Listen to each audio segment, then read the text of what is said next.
Good evening, I'm Natalie Harp, a formerly forgotten American from California.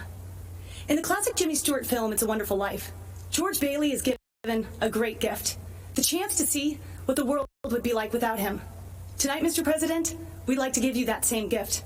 Because without you, we'd all be living in Pottersville, sold out to a crooked Mr., or I should say, a crooked Mrs. Potter, with no hope of escape except death itself.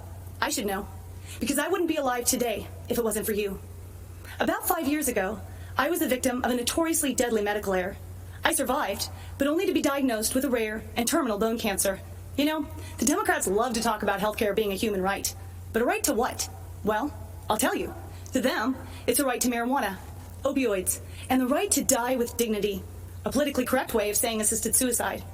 I was told I was a burden to my family and to my country, and that by choosing to die early, I'd actually be saving the lives of others by preserving resources for them, rather than wasting them on a lost cause like myself. And when I failed the chemotherapies that were on the market, no one wanted me in their clinical trials. I'd make them look bad. They didn't give me the right to try experimental treatments, Mr. President. You did.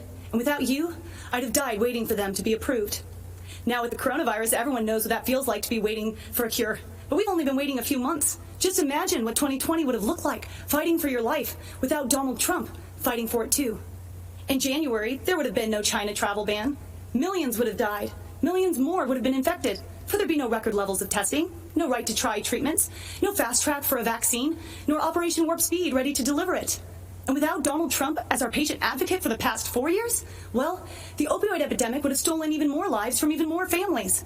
Kidney patients would have no future except dying on wait lists, for there'd be no initiative to increase donations.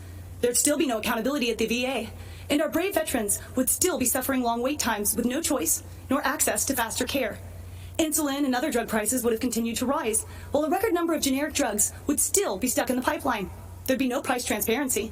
We wouldn't have health plans up to 60% cheaper than Obamacare, and we'd still be stuck with that infamous individual mandate. And God forbid what the next 4 years would look like.